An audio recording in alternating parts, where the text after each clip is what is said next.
Haya, asanteni sana. Kwa majina naitwa Jose 001 na mimi ni party leader ya CUP. CUP ni Chakula Union Party. Sisi ni vijana tuko organized and our objective is food security. Yes. And that's why I told you before, I'm telling you again that in the food security sector, I have no problem with the bill. Because the bill has sorted out the food security sector very well. So the only thing we are left with is implementation. However, I'm supporting the bill partly. Then I have a problem. With the Gen Z. Gen Z, you are taking mnachukulia sheria mkononi. Okay, which rule allows the Gen Z to go and burn the house of an MP who voted yes? There's no rule. That's now criminality. You know, hapa limefika mmeanza ujangili. Unaelewa? Hakuna sheria inaruhusu Gen Z kwenda kuchoma nyumba ya mbunge juu alivote yes. Kuna sheria inaruhusu MP petition punitive taxation. Bana you are this is a traitor. So I'm the one on the floor. I'm the one talking.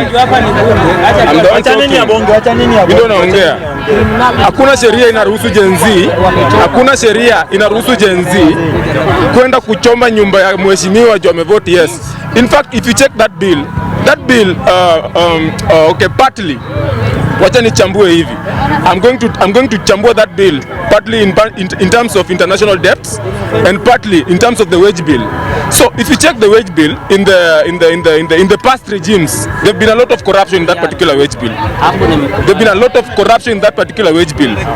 Now again, if you check the international debt threshold, the threshold is around 12 trillion, but we are at 11.3 trillion.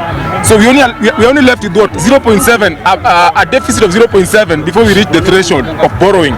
So if we reach that point, we will no longer be able to borrow money from those particular lending institutions. That's IMF. Kenya is a developing world and we must borrow from them. But our borrowing rate is almost reaching the threshold. Kwa hivyo, hiyo ni moja. Two, ni kwa wage bill. The wage bill has a lot of corruption. And this particular bill that we are having, the bill 2024-2025, is seeking to seal the corruption in the wage bill and also raise some revenues for what?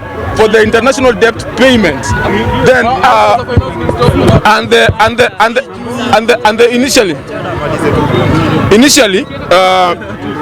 initially ask a question, uliza swali bana. Initially tulikuwa tumesema aje? The bill was 4 trillion.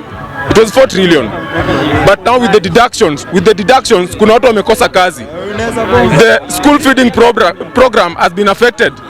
The hiring of junior secondary teachers has been affected. The hiring of the doctors has also been affected. Uliza swali. So all those sectors have been all those sectors have been affected. Unaelewa? So what I would ask the MPs who voted no, at least for the third reading, for the safety of the people of this nation, and then vote sasa yes. All those 150 MPs who voted no, go and vote that particular bill yes in the next reading. Sawa, wachani advise the MPs, wachani malize.